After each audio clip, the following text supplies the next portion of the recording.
What is happening, Dolphins fans? It is I, El Capitan, risen from the dead to go on with another TFTG, the Fins Tailgate Show.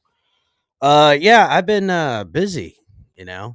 Sorry, everybody. Life comes at you. It seems like as soon as football goes away, all this other stuff fills the time. So sorry I've taken a little bit of time. I've been popping in here and there. The fellas have been holding it down, but I am live here now, coming back as draft week is upon us. Couple of interesting articles coming through. What's going on here? And some draft prospects we'll hit to look at. Some stuff on what Tyreek Hill said about Mike McDaniel. The Look, Tyreek Hill was paying Mike McDaniel a compliment, but the headline grab was something else. So we'll go into that stuff. A little bit of Tua's contract talk on mainstream media here and there earlier last week. It just seems like interesting takes on that. We'll get into a little bit of that stuff, but hit the like button on your way in. Subscribe if you're new. If you guys are watching somewhere else, come on down the yonder to YouTube. Hit the like button, subscribe. Let's get right into it. Turner Yell makes the stop in the secondary for Denver. 1st and 10. The fake. Good. Block in there, and down it goes. Caught at the 30. This is the dynamic throw. He's in for 6. Tyreek Hill. Touchdown.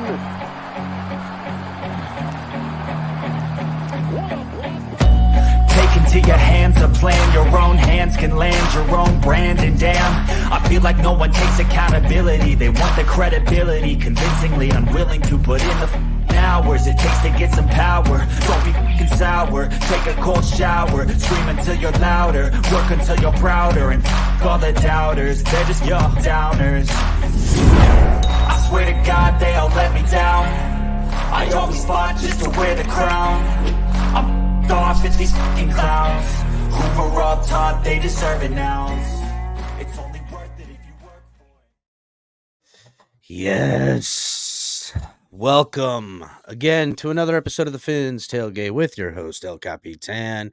Tonight on the tailgate party that never seems to stop, it's a draft week. Coming here in a couple of days, the Dolphins will inevitably be on the clock with the 21st pick. Now, what do the Miami Dolphins do with the 21st pick? I know Dolphins fans, for the most part, across the board, would be open to trading back. I'm open to that. It all depends on who's on the board, right? 21st pick in the NFL draft is a weird situation, right? Because inevitably somebody drops. Right now, that might be a quarterback, in which case the Dolphins are not in the market for drafting a quarterback. I know there is tons of people out there that would like the Dolphins to draft another quarterback in this year's draft. If it's Michael Penix Jr. that falls right into their lap, or one of these other cats, right? But that's not happening. But the Dolphins could benefit mightily in that scenario. If there's a couple of players on the board, like offensive lineman, defensive lineman, pass rusher, wide receiver. Ooh, a lot of people talking about wide receiver for the Dolphins. Drew Rosenhaus said something. Ooh la la. For you guys don't know, Drew Rosenhaus talking about the Dolphins having a lot of mutual interest with Xavier Worthy. It's not breaking news. I know it seems as such because it's a high-profile agent that is confirming kind of what we've already speculated and have known. But if the Dolphins grab him at 21, that would be not only a reach, it'd be a bit of a shock. I guess it would all depend on how terrible the board is, right? But I don't think so. There's just no way. But they trade back 6 picks. Go back with say Green Bay, and they recoup some middle round picks, and they want to take that wide receiver that they seem to be in love with, according to Drew Rosenhaus. Fine.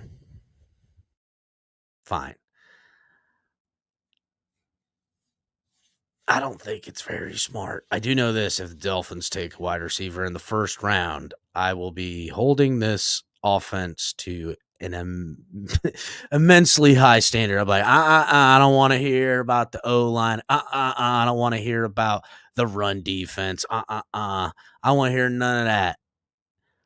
This team that drafts a wide receiver in the first round right now, to go from having first round pick wide receiver Jalen Waddle, Tyreek Hill, had better be slicing and dicing everyone all year. And I don't want to hear the excuses about anything else. Okay. But, I mean, look, again, if a wide receiver that seems to be out of the depth of where the Dolphins would be picking, right, is available there, like, I don't know, something stupid. Like, I don't think the other wide receiver from Texas is going to be available. What's his name? Mitchell, right? Like, I don't think he's going to be available at 21. But if by some weird instance he's there, and that would indicate that other people in other, if a top talented wide receiver falls all the way to the Dolphins at 21, which is an inevitable high value with the 21st pick at the wide receiver position, inevitably the board fell in a way where reaches were made, whether it's at defensive tackle or offensive line or any of the positions the Dolphins fans are thinking about, myself included. I'm thinking let's get these trenches. Let's take care of these trenches, right? Preferably, I'm hoping that we find the talent that falls to us at 21 on the defensive sideline, whether that's the Indiana defensive tackle or one of these pass rushers. Chop Robinson to me is kind of teetering. I would take a Chop Robinson. That, again, that's not necessarily, but in this scenario, all these guys have been taken for a wide receiver that's a knockout of the park, for lack of a better term, would be available at 21. To me, an Xavier Worthy is a reach, and I'm not interested in a reach like that. But Crypto, what's happening? Chef Zhu, salute, buddy. Armando, hello. Scummy, I see you. Michael K, what's happening? Aqua, TDR, that Dolphins realtor, what's up, homie? And Finsanity, hello. And Aquavision, of course. Salute, everybody. Hit the like button, everyone. Get them likes churning up, please. Anyhow, yeah, if something stupid, I mean, listen, Brian Thomas Jr.'s, I would love that pick there, personally. Give me a wide receiver from LSU. Not for nothing. Maybe not so much like they'll be the elite wide receiver forever kind of thing. But typically those LSU wide receivers, at least in those first 3-4 years, I don't know what it is. They come out of LSU at the wide receiver position like a bat out of hell. They really do. And LSU, great program at the wide receiver position. You're not really hurting yourself. Malik Neighbors may be, well, here, I'll give you a good for instance, and this might be a wild take, and I'm sure I'm going to get, I don't know, fuck y'all. How about that?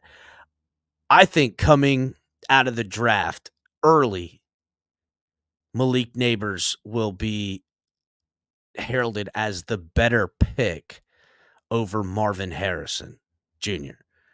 But I think in the entirety of the story, Marvin Harrison Jr. is going to be elite for a long time coming. Does that make sense? Like, Malik Neighbors in the first 3 years is going to be crushing it compared to Marvin Harrison Jr. I think come years 6, 7, and beyond, Malik Neighbors ain't nothing as a shell of what he is, while Marvin Harrison Jr. hasn't fallen off and has gotten better and is consistently crushing it year in and year out, a la Mike Evans style, right? That's a perfect example for this. Maybe even a little bit more dynamic with his hands, because Mike Evans has dropped a couple. But you feel me? Like that kind of consistency in a career. So, yeah, and Scummy. And we're going to talk about Tua a little while, Scummy. I promise, buddy. Hit the like button, everybody. Get the likes up, please. Share the video. Help a brother out. Ain't been going live a lot lately, so subscribers aren't going to get the notification because algorithm is dinging us. But that typically isn't the case, right? Like, first of all, wide receivers making an exuberant amount of money today in the NFL, and rightfully so. I think they're taking look, as the game of football becomes a more timing based offense and a facilitator, quarterbacks more becoming less of the playmaker and more of the play facilitator. It's all about making plays. I'm not trying to belittle, but this system-based offense that a lot of teams are moving towards, and rightfully so, right? Like, you're asking not only for a guy to be top 10 professional in his respective position at the quarterback position, which in all of sports it's the hardest. Everybody know,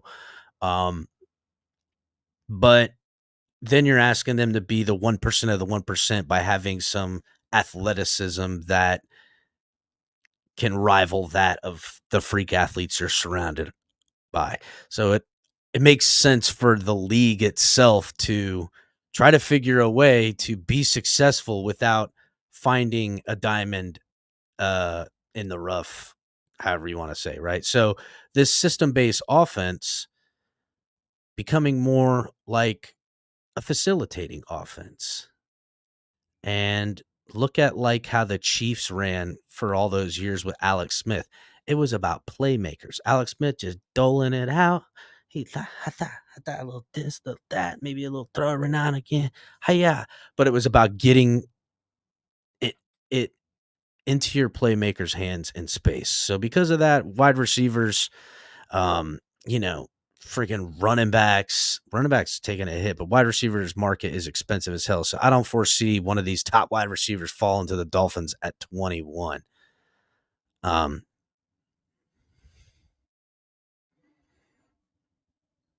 Cap, what's up, buddy? Douglas, salute.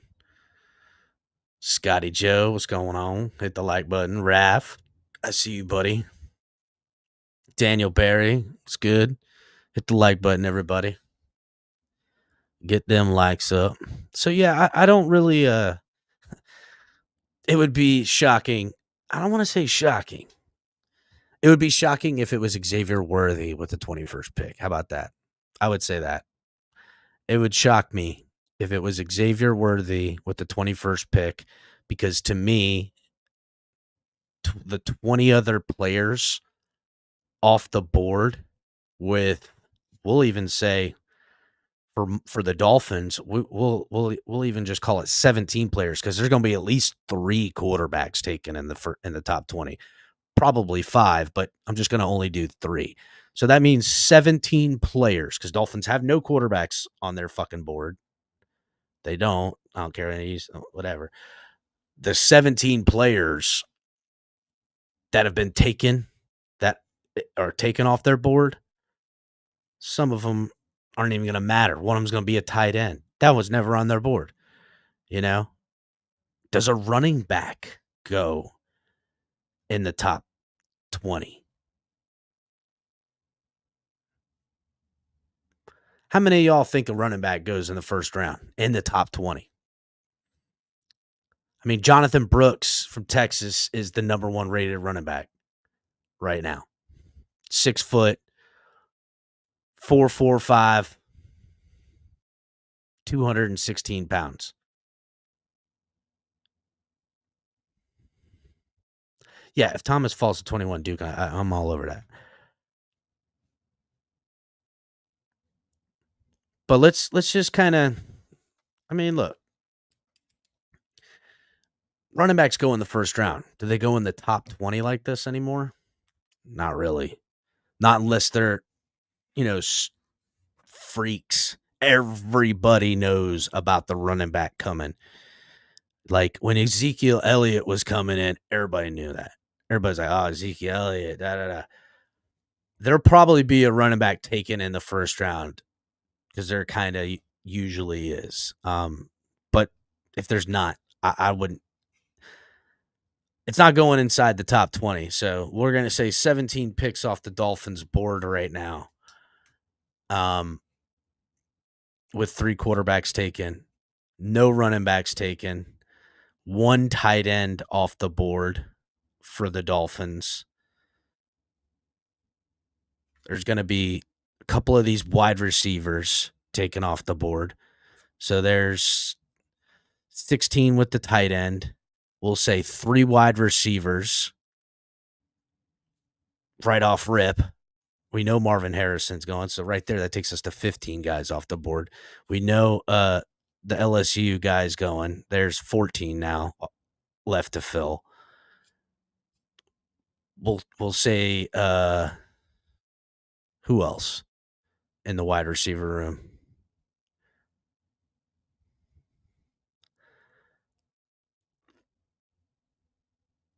Brian Thomas probably going to be off the board. So then now we're down to 13.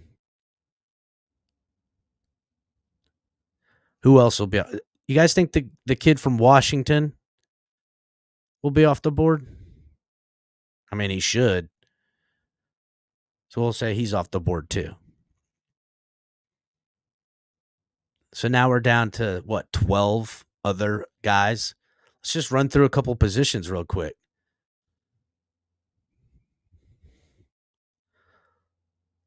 Let's run through offensive line. We've got 12 more picks to make before the Dolphins are there. Well, number 1 and number 2 on the O-lines right off rip. Joe Alt, gone. That brings us to 11. The kid from Penn State, gone. That brings us to 10.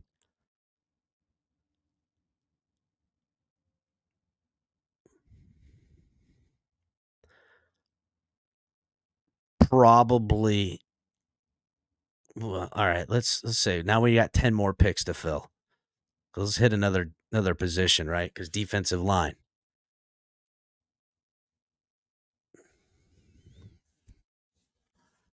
We'll say the UCLA kid's gone. There's 9 more picks to do. We're only going to take 1 D lineman off there. How about that? Edge player. We haven't even taken any DBs yet. Bro, there's going to be some talent. No, the UCLA D tackle. Yeah, Dolphin. I mean, look.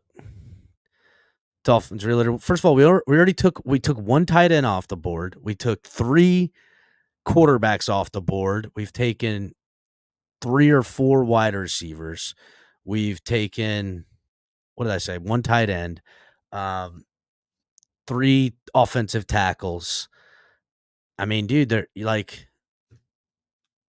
there's so much more players that need to be picked for who the Dolphins could have left.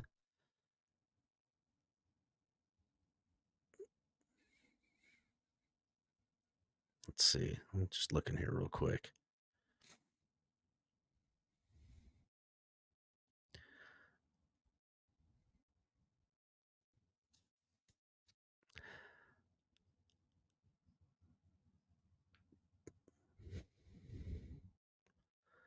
Yeah, dude.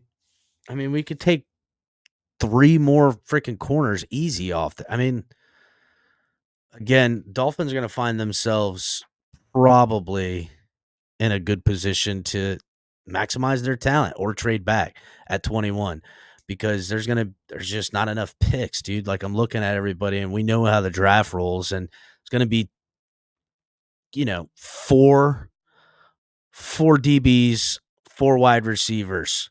There's 8 picks right there. There's gonna be 4 quarterbacks. There's 12 picks. It's only 8 more picks than the Dolphins. That's only 3 positions.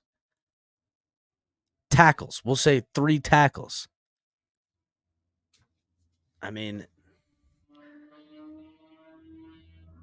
the Dolphins could find, 2 edge players. Boom, Dolphins are on the board. 1 D lineman, 1 tight end. That tight end's going to get taken. What's his name from the Dogs? Brock Bowers. He's at it. He getting picked up. Somebody's gonna have to try. Somebody's like, I can't. That's what they're gonna say. I can't let him pass me. Man, imagine if homie's sitting there, Brock Bowers. No fucking way, right? There ain't no way. Just slides.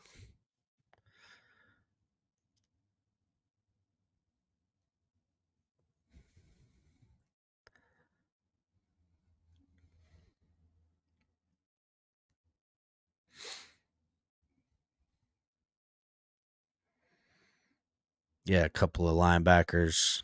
I mean, damn, dude. Yeah, to me, I'm more interested in a couple of players that I'm hoping to see there, right? Like players that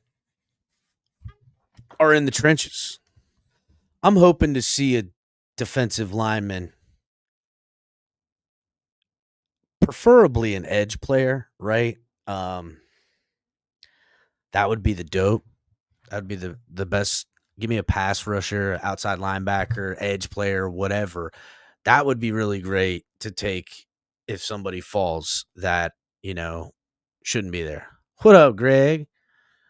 Um, that would be preferable to me because marquee positions that cost the most money, and that's edge players, that's freaking DBs, wide receivers, um, tackles, which the tackle market's still really good, but it's not so inflated like it was there for a little while. It'll come back around again. Um, but yeah, and dude, I mean, geez, dude, with the way the defensive tackle market has gotten, oh my God. Holy cow, it's crazy. These defensive tackles are getting fuck you money, bro. I mean, damn. Don't get me wrong. If you're a dude that's 328 pounds and you've got agility, you know what I'm saying? Like, if you're 330 ish pounds and one of the attributes to describe you is agility, probably worth a lot of money in the NFL, right? So yeah, buddy's agile. It's like, holy shit, fucking 330 and he's agile. That's scared as shit at you. That's scared as imagine a fucking 330 dude. What? Fucking agile up in your shit. Whoa, dude, holy shit. Take all my money. Oh man, fuck. Terrifying. But yeah, find me a 330 agile motherfucker in the draft. I don't care who it is. I don't care. But like, all right, so say the Oregon State tackle is there. I can't say his name. I can't. I can't. Talisi Fungula. Sorry, dude. I'm like homie there. Take him, right? He drops all the way down. Take him. If one of these other top dudes slide down here, right? Mims. I like Mims. I think Mims will be there. I think Mims will be there. I'd rather them trade back a little bit because I think Mims gonna be there.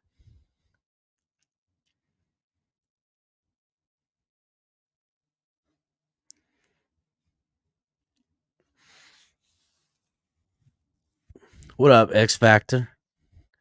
Yeah,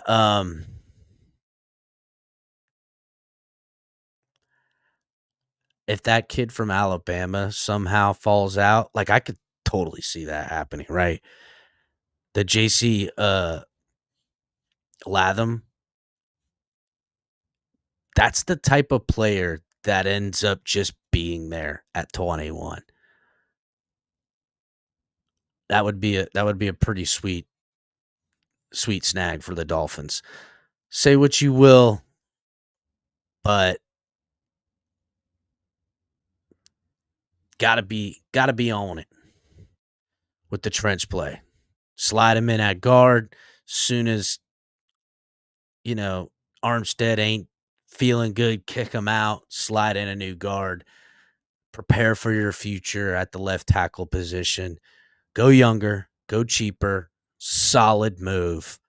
With the team currently constructed and the way the Dolphins have begun to do business in the offseason too, being a little bit more frugal, playing around with the money a little bit, having money on the books, but clear positions in which they can alter their path to maneuver money. We went over that a couple episodes ago. God, that was a while ago now. So good luck finding it. I'm all about being smart with a left tackle if somebody's there. I like the Graham Barton guy, but it's a bit of a reach. I mean, I think he'll be there at 21, and he'll probably be really good in the NFL. I could see him being one of those nasty motherfuckers. But I still think there's going to be a higher value when you measure him up to whomever else, talent-wise. You got to go BPA. I get it. Maybe he'll be great, but this is where they have to become a little bit analytical, which I hate.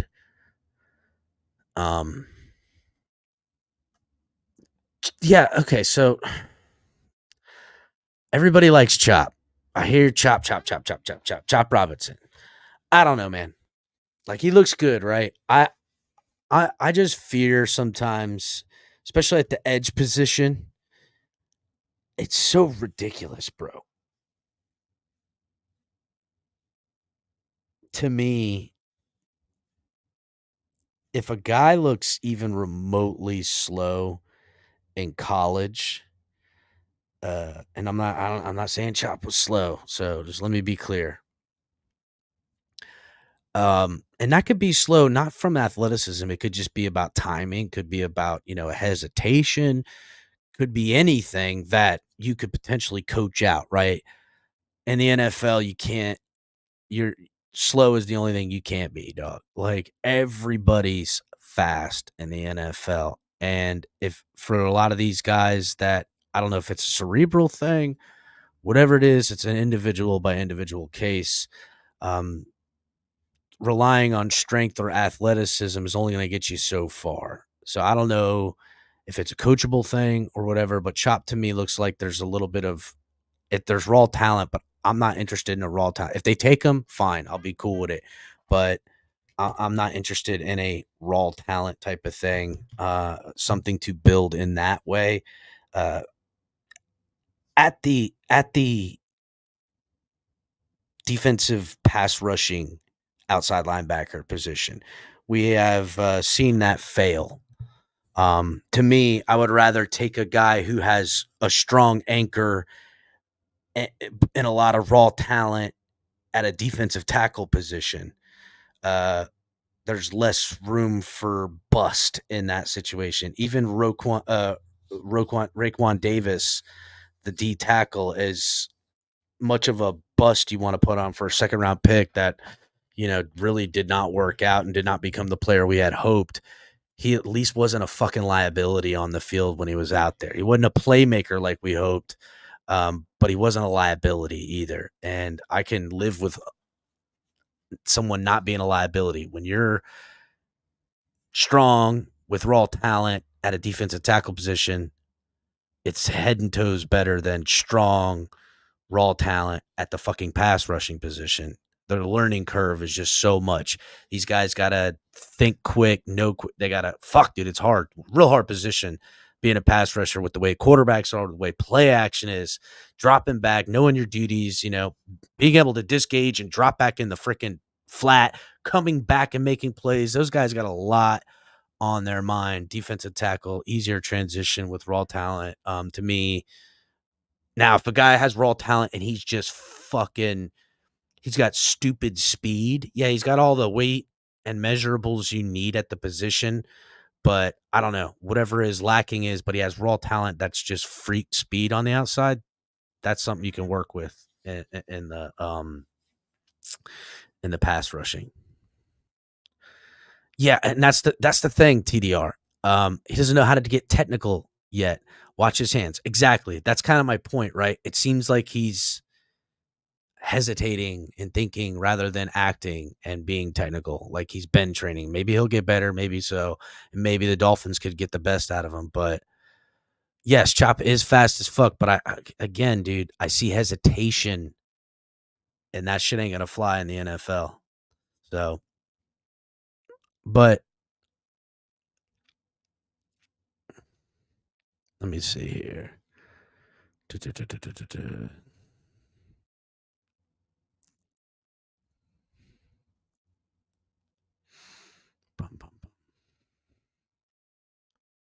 Oh.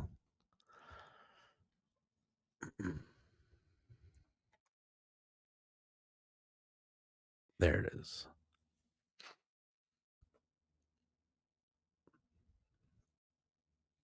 But yeah, again, I don't really having a realistic pick of a lot of people, right?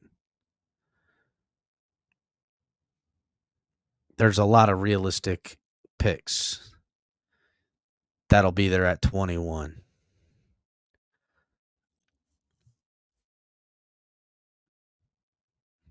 I'm hoping for somebody to just get lost in the shuffle by a little bit, right? There's a lot of talk about whether the Falcons will take a quarterback, whether, Denver takes a quarterback. Both teams added quarterbacks as of recent. Touch on that real quick. Let's start with the Falcons. Falcons looking like they're going to be getting into some trouble for tampering with the Kirk Cousins ordeal. So keep a eye and an ear open for that, because inside reporting coming out now that look like they is in trouble. Now it'll be interesting to see what kind of trouble they'll be in and what kind of tampering they did. As we know, as Dolphins fans, it cost us mightily to talk to Tom Brady on a boat in an international waters, not breaking any rules. And we didn't even sign him. So it'll be interesting to see what happens to the Falcons, because they did sign him. And does that mean the punishment is less? If we would have signed Tom Brady, would they have punished us less? I guess we'll find out with the Kirk Cousins situation, right? Now, if they punish him more than they punish the Dolphins, depending on the severity of the tampering. Anyhow, also, Zach Wilson gets a job, bro. Zach Wilson gets a job. Have the Broncos come completely off the board?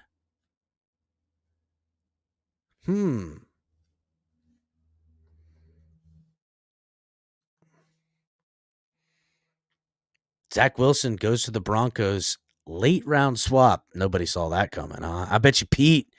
Man, where Pete at? Pete's probably stoked for his buddy Zach. And you know what? Who's to say Zach Wilson doesn't work out? over there. Got Peyton being his coach. He's got the high altitude, 8 games a year. Put some air under that ball, go flying. It is the AFC West, though. Gonna have to see some serious teams in that division over there. That defense for the Raiders with Christian Wilkins now added on there, that D-line's gonna be a hell. And who knows what to expect against fucking Justin Herbert now that they got Harbaugh there. And then, that freaking Super Bowl champs and the Chiefs. They're going to have to deal with that. Imagine Zach Wilson making a comeback. Yeah, it's the second Wilson they brought to the team, Duke. That's right. They anyhow, they traded for a late round swap, a 6th for a 7th, and Zach Wilson. So and the Jets will pay $5.5 million to have Wilson play on the Broncos. So I don't know. I guess the Broncos are putting into some contingency plans. Maybe they're not feeling good about the draft order, right? Maybe they're not digging it. Where do the Broncos pick? Broncos are at 12.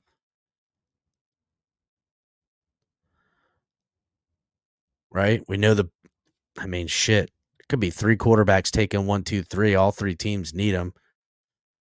I think the New England or the Commanders are going to fuck it up, right? Or Chicago. Fuck. Chicago's got 9. Maybe they trade back. I don't know. Who the fuck knows? But, a lot of people say that obviously Caleb Williams, obviously Jaden Daniels are going. Now there's the Drake May, probably going to be gone. Then there's the talk of J.J. McCarthy could be taken way up there. Michael Penix Jr. Let's not forget about Bo Nix. I don't think Bo Nix goes in the first round, obviously. But do they not think that the guy they like will be there? And who do they have their eyes on? Is it J.J. McCarthy? If J.J. McCarthy's there, do the Broncos take him?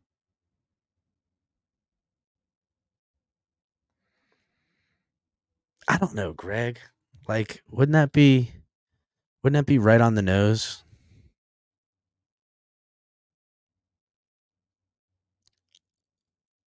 Look, if there's only 3 quarterbacks taken by the time the Broncos pick, I would say, yeah, the Raiders probably like both of the quarterbacks that are left on the board.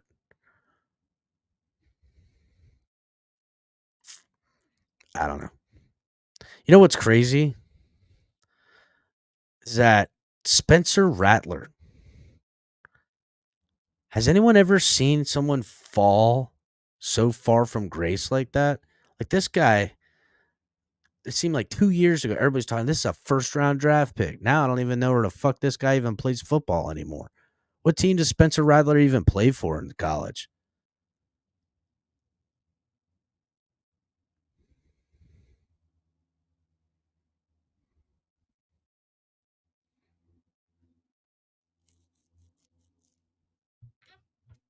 I don't know.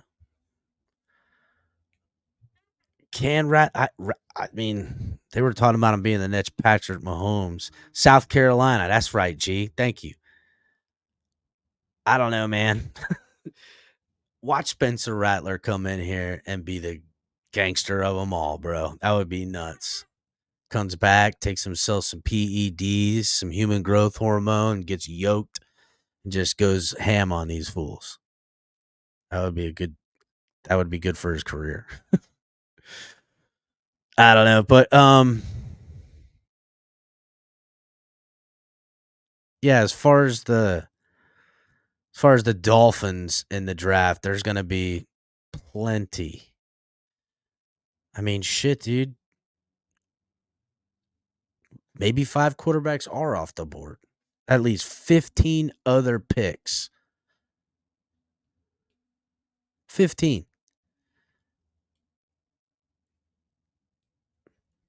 I mean, if 5 quarterbacks are taken off the board, right, and we'll just count the teams that are in the market for a quarterback. We got the Bears, we got the Commanders, we got New England. The Giants wild card on that. Titans. You've got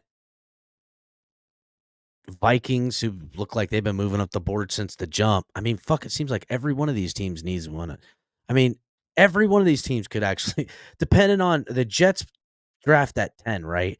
If somebody falls, if only 2 quarterbacks are taken and none of these other teams take any of these quarterbacks, and say, I don't know, Drake May is there. Do the Jets take him and say, hey, this is our answer after Rodgers? I doubt it, right? They should be all in for Rodgers. But if they did, that would be such a Jets move, right? It would actually be a good move long term, but it would cost everybody in the building, and it would derail the career of the quarterback. And they would be wrong because they self-perpetuate their own problems there in New Jersey with the Jets. Anyhow, but Broncos, Raiders, Saints. I mean, shit. Seattle, even. The Rams. Like, any one of these teams could take a quarterback and think of their future. The fucking Steelers, dude, who pick right in front of the Dolphins. Depending on any one of these top 5 quarterbacks that are available, depending on how the board falls. I mean, Penix, May, Daniels, all those guys are gone, along with obviously Caleb Williams. Maybe somebody's like, yo, I love maybe fucking JJ McCarthy going to the Pittsburgh Steelers. So it's not inconceivable to think that there's anywhere from 15 to 17 players that were on the Dolphins board that come off. So there's going to be a value pick from, hopefully, the offensive line, defensive line. And unpopular to a lot of people in the fan base, but defensive back, corner. One of these top corners is sitting there, and the Dolphins decide to take him. I'm not going to be mad at it. I know Dolphins fans will be like, what? Why did you do that? We should have got the center from Oregon. I'm not going to be mad at a corner, dude. I find it unlikely. In the same sense, I find wide receiver unlikely. Right? But again, I just said, what if 5 quarterbacks are taken in the first 20 picks? At least 15 players. That means some position somewhere is going to have a healthy amount of value at the 21st pick. That the Dolphins can go, fuck, I can't say no to this. I can't say no to ABAB Brian Thomas Jr. What's up, Flava J? You know what I'm saying? Dad Dean, good evening. That's all. So we're going to get into this. Shake's going to be live on Thursday. We're going to be probably open up a panel, letting people come on, stuff like that. Before the pick, talk about who makes this pick, that pick, and then definitely after the Dolphins pick at 21. Going to be a lot to talk about then. And, going on the whole time. I mean, it's going to be interesting because hopefully the Dolphins have some good value and good talent with their second pick. So, next thing on the agenda that I wanted to get through is and I'm probably going to go ahead and play the clip, is Tyreek Hill, who here's what the grab quote was from it, like, "We pay you all that money and you ain't showing up," basically saying that Mike McDaniel's calling out Tyreek Hill. But this was Tyreek Hill in an interview. I'm gonna try to find out the name of it real quick. Millions worth the game, I guess. I don't know what the fuck. Anyhow, they came on. They're doing an interview with Tyreek Hill, and he was talking about trying to say how. Well, I'll just play the fucking clip and just listen to the audio.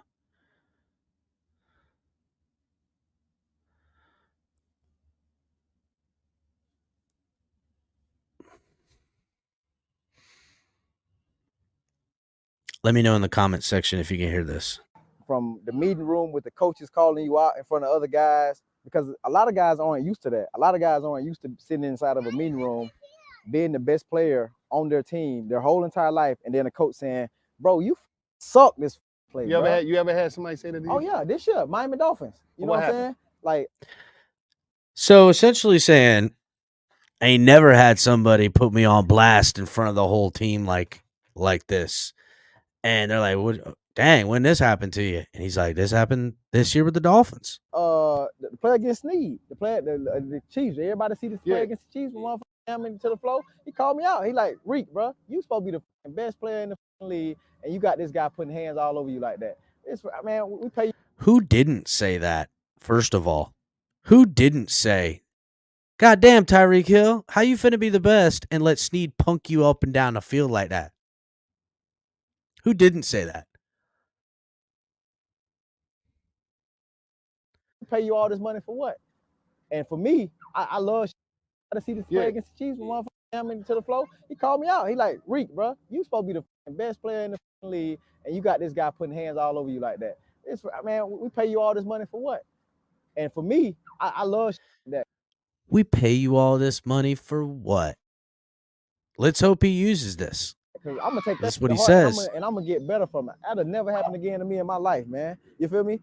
If a motherfucker not hold me accountable, I feel like I'm not gonna be able to get better. You know what I'm saying? Like, obviously. Now, two things come to mind when I hear this from Tyreek Hill. Number one, there's been a narrative going around this football team for quite some time. And I'm going to get into it. The narrative is that the team is soft. That there's a bit of a softness going on. That back when, under the old regime, Brian Flores, it was too tough. And that players were breaking under the militant rule of the dictator Flores. Now here we have Tyreek Hill saying he likes being coached hard. He likes being called out. He's going to take it to heart. He's going to make it and take that criticism and do something positive with it and make that into a triumph for him. But here's the thing, right? I thought Mike McDaniel was soft.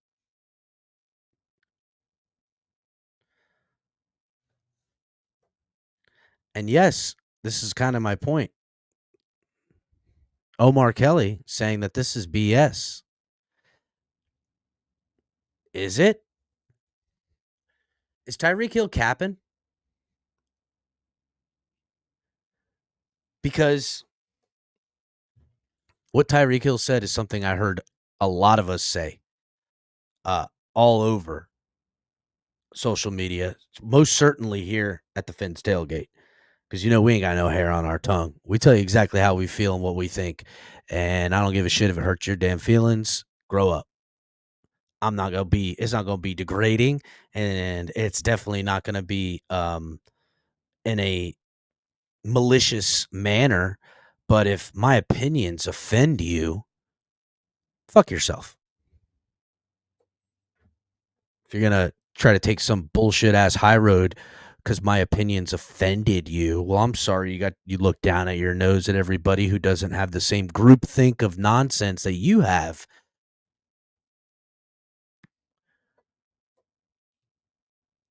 I'm an American in Florida. I'm free as fuck. Fuck you. I'll think how I want, bitch. My point is that Mike McDaniel saying that's bullshit, Reek. What the fuck we paying you all that money for? Ooh. That's bullshit, Reek. What are we paying you all that money for? I mean, look, that's what he said. Here, I'm gonna rewind. Listen in. You like that? It's man, we pay you all this money for what? And for me, I What? Mike McDaniel says. pay you all this money for what?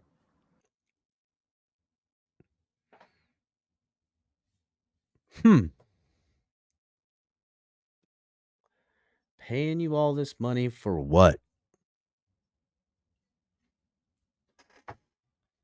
For what? I don't know.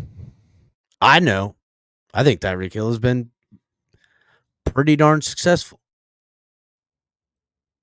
in his 2 years here with the Miami Dolphins. The offense has taken a leap forward, partly because of the respect he commands out of defensive players and coordinators, plus his playmaking ability. I do like Tyreek Hill always setting a higher bar for himself. That's what the greats do. But to come out here and say he's blatantly lying, I'm not going to do that. Would I say that maybe he's embellishing slightly? Maybe taking his own personal thoughts and applying them to what actually happened? I would say yes, a little bit of that. But to say that Mike McDaniel's the only time it's ever happened to him is kind of, I don't know, right? I do know this. We do know this about Mike McDaniel. His expectation of wide receivers, because of, it's what he played, it's what he coached, it's what his whole deal, where his ground floor of where he built up from there to become the head coach of the Miami Dolphins, it is his foundation, the wide receiver position, and how he views it and holds it to a high standard, especially a guy like Tyreek Hill, who is the best, right?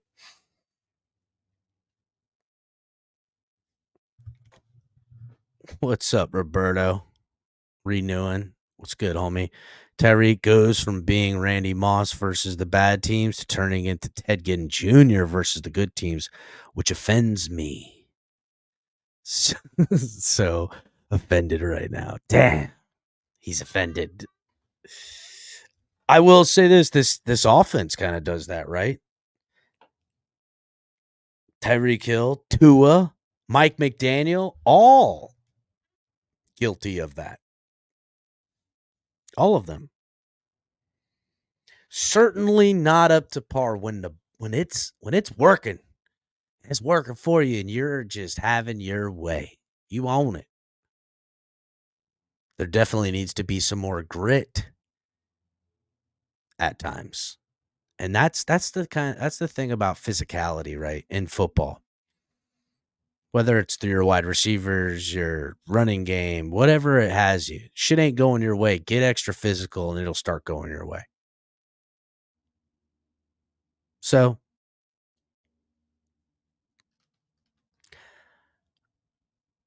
I wouldn't say that it's complete cap as it's being talked about amongst beat writers close to the team. And I wouldn't say it is 1,000,000% on the nose of what happened either. So that's what I would say about that situation. But there is another way to look at it, right? That potentially this is and I saw somebody put it in chat, putting on notice, right? And is it Tyreek Hill kind of putting it on notice to the rookies coming in, putting himself on notice that he's ready to start holding this team a little bit more accountable, asking for this type of coaching? I mean, he blatantly said he responds to it well, and that he believes that that's what he needs. I know personally that in a game that can be frustrating and at times, and when you're down, you're not feeling it, whatever, if your anger can get up without losing your poise, you'll play well in football, right? It is a game, again, of physicality. So if somebody's going to test you and basically call you out, that anger, I mean, mixed with potential shame or embarrassment for your shortcomings as an athlete on the field or whatever have you, that type of attitude adjustment can make you better. There is certain people that take that as an offense. You criticized me. That is not good. If you're so easily broken and weak-minded and have a feeble sense of constitution when it comes to people being critical of you and something like that, then that sucks. That sucks, because the only way you're ever going to get better is to get better. If you're going to surround yourself with a bunch of people that lie and tell you you're great when you could be better, it's, sucks to be you. If you ain't growing, you're dying. But yeah, Tyreek. So, something I wanted to touch on to end the show. Couple of things being talked about as of late. Stuff we talked about a little bit ago. Let me present this. Hold on.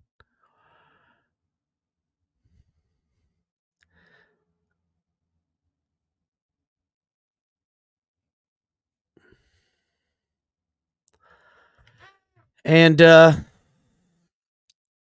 has to do with Tua Tagovailoa's contract. Now,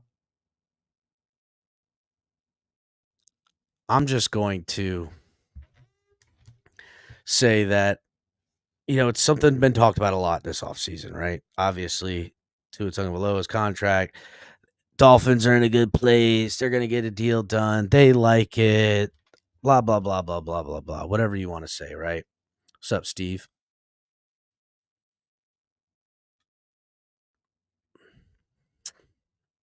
Anyhow, the beautiful Kay Adams. I love her. I everybody does. She's super charming. I do like some of the points she makes, but again, she kind of is, again, charming. She's nice. I'm not trying to, whatever. Anyhow, she said a couple days ago, I don't know, about a week or so ago, about Tua Tagovailoa and Dolphins should sign him, and she makes some good points, but there's just something that kind of bothers me here, and I'm gonna play it for you now. Let me know if you guys can hear it in chat. I'm buying this, that hey, the organization, they see Tua as their guy. And despite some people saying he shouldn't be, I think he should be. Yes, you want playoff success and wins to come, but that's not the only barometer we should use to measure a quarterback's success. So instead of focusing. So, okay, I'm going to stop her right there. Rewind it back a little bit. she makes a point, right? About I'm just gonna play it back. God. But that's not the only barometer. And despite some people saying he shouldn't be, I think he should be. Yes, you want playoff success and wins to come, but that's not. You want playoff success and wins to come. And she wants to kind of take an arguing point for the people that don't want to pay Tua Tagovailoa, right? The Dolphins fans that don't want to pay him. Now, I would say a mass majority of Dolphin fans that say they when in a yes or no canned answer on do you pay Tua Tagovailoa, yes or no? The bulk of the people that would say no would then add the caveat, we have him on a fifth-year option. No need to pay him right now. We want to see what Kay Adams said. Playoff wins, playoff success, big games, late in season wins, and that type of growth. There's nothing wrong with that take. There's nothing wrong with that take. I'm going to play. Now, there is a small percentage of the people that say no, that those are the percentage of people that want this team to get away from Tua Tagovailoa in its entirety. They want him to no longer be on this team. That's it. They want them to draft somebody else, buy somebody else, trade for somebody else, anything other than him. And that's their right to feel that way. But let's continue. That's not the only barometer we should use to measure a quarterback's success. So she says it's not the only barometer in which they should use to measure a quarterback's success. And I say, yes, sure. It isn't the only barometer. But I will say this, right? It's a really good barometer to have when you're talking about paying a quarterback. It's not about paying a player that you've drafted on your team. Because you could pay Austin Jackson. He's had ups, he had downs, but guess what? In the tackle market, super, super affordable. Super, super affordable. And I'm going to use this. I am going to use this real quick.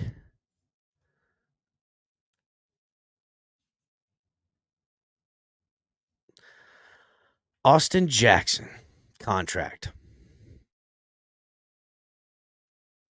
Just hear it real quick. $36 million. An extension over 3 years. $36 million. $20.7 million in guarantees. Now, if you're talking that type of equivalent of the tackle market for Austin Jackson for the quarterback market of Tua Tagovailoa, sign me up, dog. They should have already signed that deal. They should have already signed that deal. But that's not what we're talking about here. Are we? It's not. It's not. It's a player, superstar, quarterback, passing the ball, driven league. And those players are at a premium. So when we're talking about what Kay Adams points out, not measures of success, I will agree with that. But measures in which you should hold for a quarterback you're going to pay, which is different than every other position. Because I promise you this, if you're a wide receiver wanting the bag, typically those guys are making ridiculous catches. Those guys are having games that they just take over, the Justin Jeffersons of the world, or finding themselves in postseason making big plays in big games to get paid. So when you're talking about a quarterback success, you want big plays, big games, and big wins because they're the most expensive. So I will disagree with her in that aspect. Instead of focusing on what hasn't happened yet, look at what he has done. Okay, he's had a winning record all 4 seasons he's been. God, this is the stat I hate the most. I'm just going to let it say again. It's the first one she rattles off. all 4 seasons he's been the starter in that division, okay? Have a winning record in all 4 seasons that he's been a starter.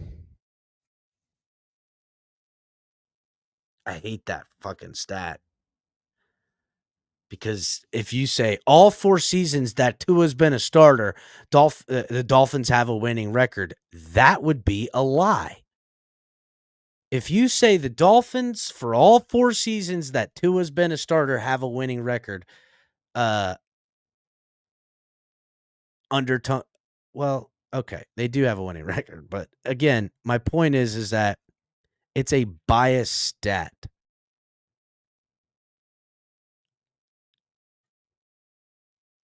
This next point she points out, I do like though. He's led Miami to back-to-back playoff appearances for the first time in over 20 years. He led the NFL in passing last year. And now, leading the Dolphins to back-to-back playoffs is something that is on the negotiation table for Tua Tagovailoa in his camp. He's your quarterback. He's the starter, and you went to back-to-back playoffs. I know we didn't have playoff success in those things, but that's just the facts, right? Like that's how it's going to be. So that being said, 2023 NFL passing leader. Granted, there's context to that. How many quarterbacks did not finish the season and missed games last year? An assload. A lot. A lot of quarterbacks that are perceptive starters that if all play every game next year is going to shake up the passing leaderboard. But that doesn't matter. Tua Tagovailoa, NFL passing leader in 2023. Now, the next stat she brings up in 2022, NFL passing rating leader. I don't really like that stat because that rating is skewed because of the games he missed.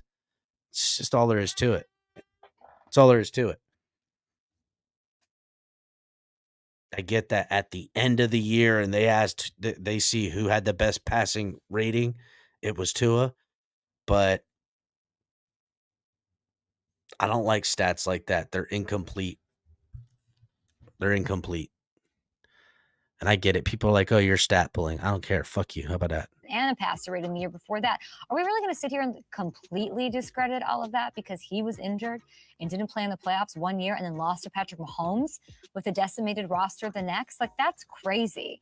And I think, like, unfortunately, the decimated roster lost to Mahomes. I don't think the decimated roster had anything to do with it. I would say the weather had the most to do with it.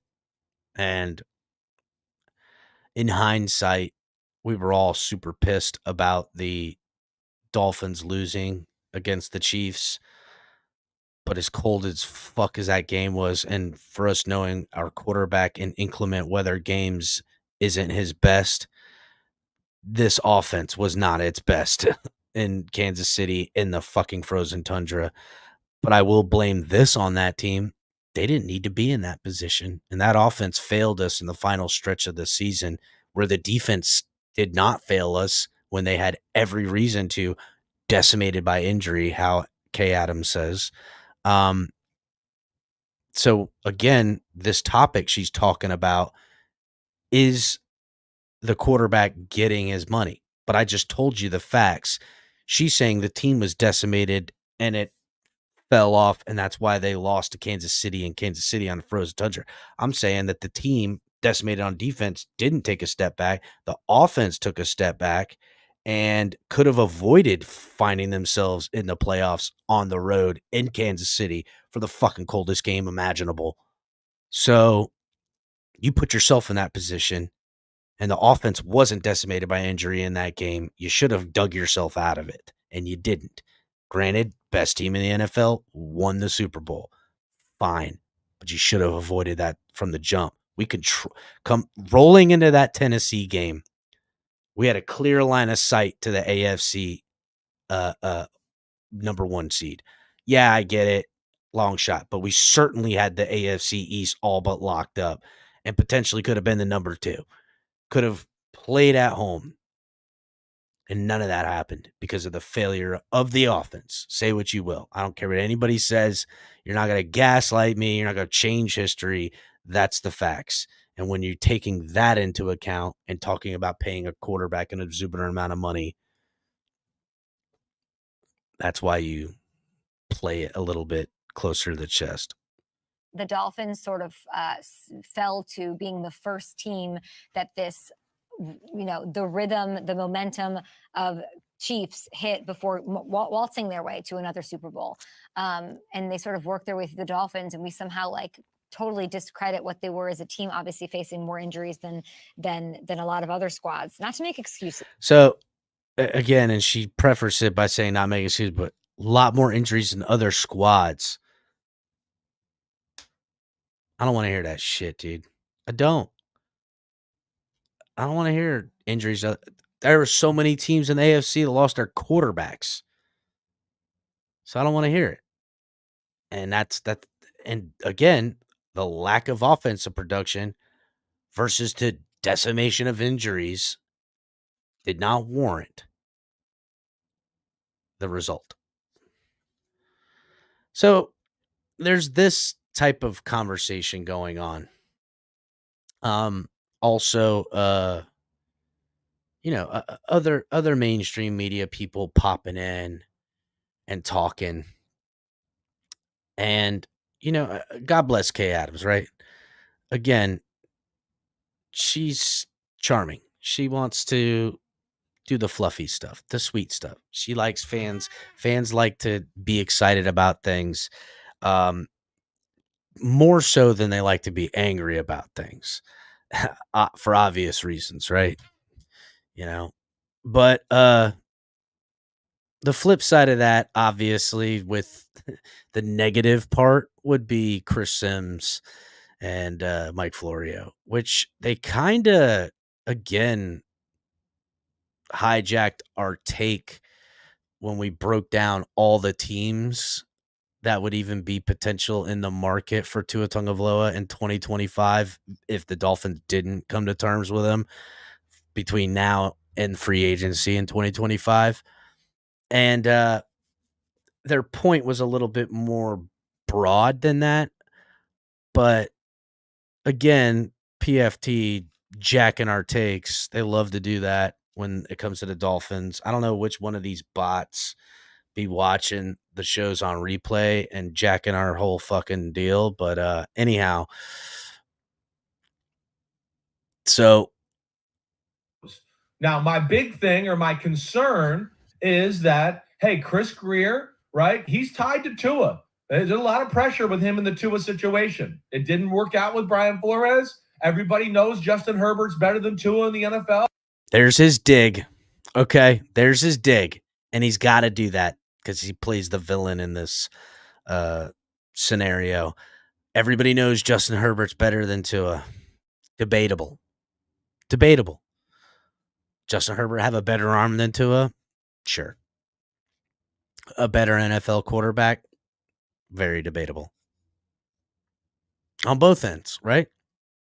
I can give you all these reasons why Justin Herbert is better. I can give you the equal amount of reasons why Tua Tagovailoa is better. So that story of who's better than the other, it'll be until one of them win a Super Bowl or don't play football no more. It's going to continue. That's all there is to it, or it'll be completely obvious one taking strides above the other. But Chris Sims, again, all points we were pointing out about why the Dolphins in that same episode a couple of weeks back about why the Dolphins would not. It was on Shake's Drive Time show, I think from like 2 weeks ago. Why the Dolphins don't want to bid against themselves, and why Chris Greer very well may want to play the waiting game, and he's going to elaborate in here. Pressure with him in the Tua situation. It didn't work out with Brian Flores. Everybody knows Justin Herbert's better than Tua in the NFL. We know Joe Burrow's in another stratosphere. Oh, no, Jordan Love's starting to look like you might want him over a Tua long term, right?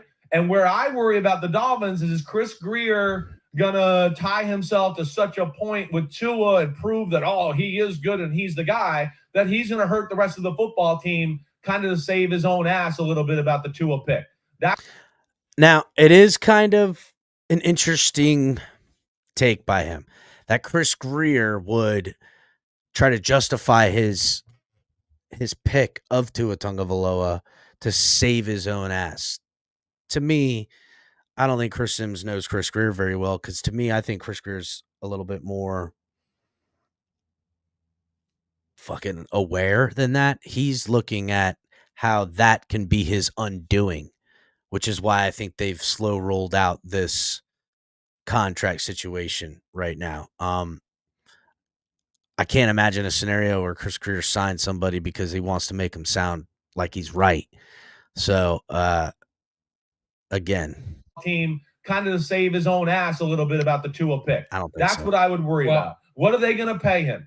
What are you going to pay him? Just like I would say we talked about the Cowboys, or what I would say with the Giants last year. Who are you negotiating against? Right? Now he's getting to the real point of the episode we had that he watched. Who are we bidding against? Right? What teams would offer the type of money we're hearing in the $50+ million a year for Tua Tagovailoa today? Next offseason can be completely different. And when I say completely different, it could be 55 all day. It could be not worth 25. Now think about that real quick. Tua doesn't get a contract signed, just hypothetically. The potential of scenarios for what Tua Tagovailoa could command on the market via a per year and guarantees and overall contract could be anywhere 55, 56 million, or couldn't be worth 25. That is a massive window to try to narrow down where's a figure that is reasonable. Because I'm sorry, people. Tua Tagovailoa goes out there and puts up 4,600 plus yards, 30 touchdowns, whatever interceptions, and the Dolphins are in the playoffs again. Win or lose, those numbers on paper will dictate in north of $50 million a year. Fuck, they win a playoff game and get a home playoff game. $56 million a year is on the table all day, potentially more. Other teams could be really clamoring for what the open market would bear.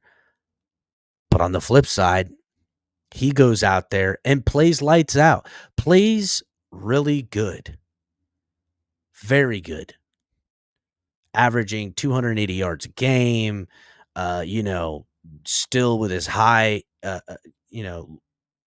his high completion percentage, high QBR, all that stuff. But misses 2 weeks early in the season from, I don't know, something minor. And God forbid something major, right, at any point. And overall, whether it was one major injury or a few small injuries, doesn't play 6 games that year. God forbid it's a concussion issue. That concussion issue comes up, who knows? I'm just saying there's so many variables here that really need to be under consideration. Because when you're talking about projecting someone for 4 years, because it's a 4-year extension, right? That would mean the Dolphins sign him today. He'd have his 5th year plus 4 more years. That's 5 years of your future. But if you're gonna look at 4 years from where we currently sit, you got to look at the past 4 years that you had it. That's what you can project. You have to say at the bare minimum, right? What I got those first 4 years, I can expect those next 4 years. And I can go, well, Chris, he was Capitan. He was injured that first year. He only played blah, blah, blah. Well, guess what? Year 3 of that, he goes down with injury and only plays blah, blah, blah. See what I'm saying? If it's a mirror of that, just set up differently, that would be, and from there you can project, hopefully, from what you've had to these last 2 years. But I'm just saying.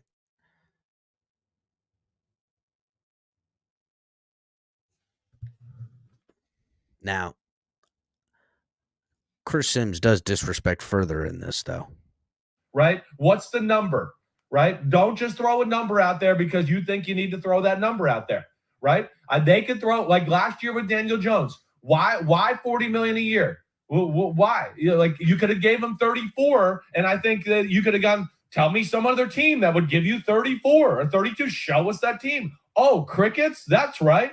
And I feel like you could do the same thing with Tua. But these teams negotiate against themselves right now.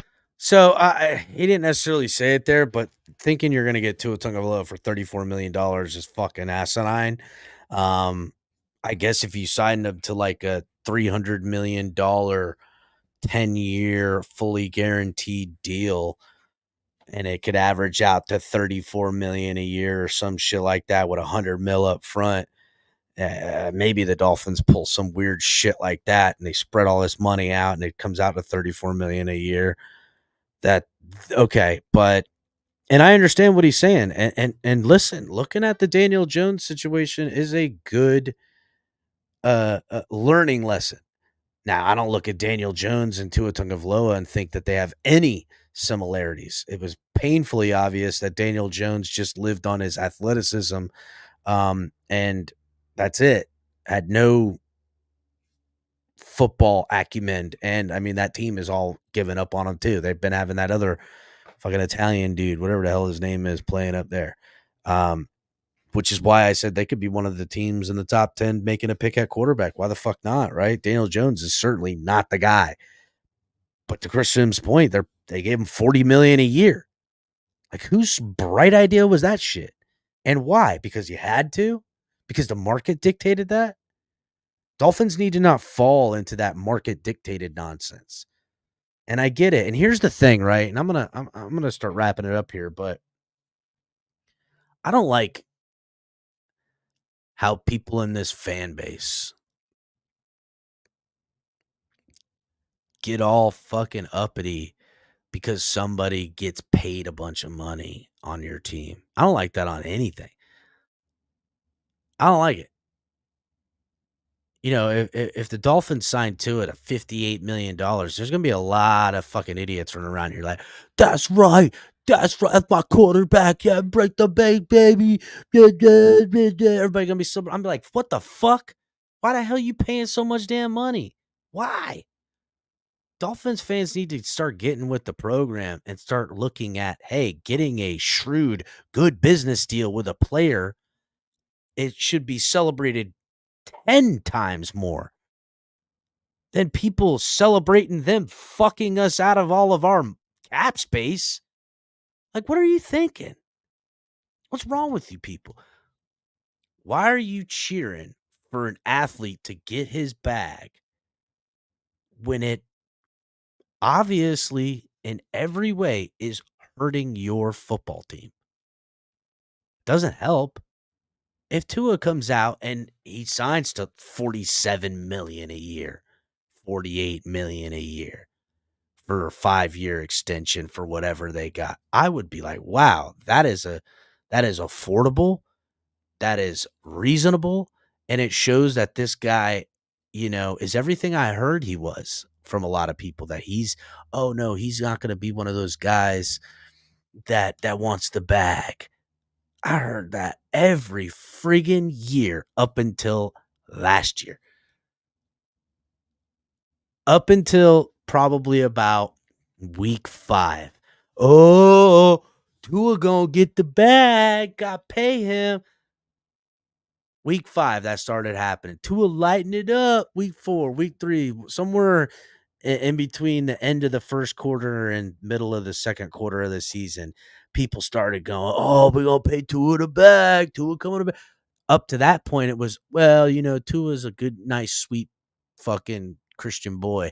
He ain't gonna take the Dolphins to the cleaners. He's the kind I want to draft him because he's that kind of guy. That's what I heard. He's that kind of guy that understands that how a team works and how, they need players. He knows he needs guys around him. So he's not going to take them to where did that energy go? That shit's been gone, dog. Now it's all Tua getting the bag. It's like, dude, fucking Tua getting the bag to what? Fuck my team out of adding talent? Thanks, buddy. No, don't do that to me. I want him to get paid. But I would herald and be all the more impressed if Tua Tagovailoa takes a modest deal to be everything y'all said he was when it came to contract time. And think about this too, they had a coach in here that year 1, year 2 is ready to get this boy out of here. And they got rid of him and chose the quarterback over him. Where's the loyalty in that? Where's the discount? Where's the hometown discount in that? Maybe he does. That would be awesome. Man, oh man. Winning over tons of favorability from this franchise and fan base at large if Tua takes a modest deal because he wants to be competitive and have money on the cap for his teammates. Man, what a magnanimous thing I would love to see him do. And I would come back and I would say, you know what? Y'all were right about Tua. He is that guy. He is everything y'all said he was the last 3-4 years, whatever. That he's not gonna break the bank. He's gonna do the Tom Brady thing. He's gonna do the Tom Brady thing. And you know what? Tom Brady had this to say on this haircut podcast that he was doing. And I just want you guys to hear this real quick. And I think the biggest problem with a lot of kids these days, it's all about them. It's all about them, their brand, their social media. And then when it's about me and then not about us, well, there's no way to succeed as a team. Holy fuck. What did Confucius just say? When it's all about me and my brand and me and Mize and Mo's, that ain't how you win as a team. I see, a lot of people, a lot of players. There's different types of football players for sure. There's those lunch pail guys, head down, gonna grind, not really goofing off. There's those high spirit guys, they're class clowny. There's the gas up dudes, right? They gas everybody out. Get high, yeah, da da da. And there's people that are just there for them. I'm the greatest, and that's cool. But what he's talking about is being a team. You gotta, at the end of the day, and he's talking about this youth movement. I'm gonna replay it for you real quick. Listen to what Tom Brady says. And I think the biggest problem with a lot of kids these days, it's all about them. It's all about them, their brand, their social media. And then when it's about me and then not about us, well, there's no way to succeed as a team if all you're doing is thinking about how selfish it is for you to get the attention. It's cool to show the world how great you are, but the most inspiring thing is how great you can make others. That's the point of life, is what we deep. And that goes to my point, right? The energy changed up when it came down to dollars and cents with Tua Tagovailoa. Forever, it was about how he was going to be magnanimous and going to be what Tom Brady's talking about, thinking more about team than me. And I try to tell people the whole time, like, y'all are fucking stupid and wrong because everybody thinks about me when it's about money. Okay? And if they're going to think about me when it's about money, I'm going to think about me when it's about money with my team. And say what you will, but this is our team, and those are players for our team. I love them. Might even love them when they leave, but not over my team. And you all lose sight of that when it talks about paying the players you love. And you do it all the time. And you guys need to start holding yourselves to a higher standard on expectations. So when we have honest conversations about quarterbacks, wide receivers, anybody, you look at it more like you did with the Austin Jackson deal. Had some ups, had some downs, had some injuries, played some well at times, struggled, finally seems to be hitting his stride. And rather than waiting any longer, takes a super modest $36 million extension. $20.7 million guaranteed. Relative to how he's been, to what he's produced, to what you expect him to produce, super modest. And it seemed like a team guy type of move, too. A team that took a shot on him in the first round, even though his bone marrow surgery. A team that never gave up on him when he struggled up and down the line. And when they finally found a home for him and took to the coaching, they offered him a deal. And he did the team thing. Shout out to Austin Jackson, a real team guy with that team deal.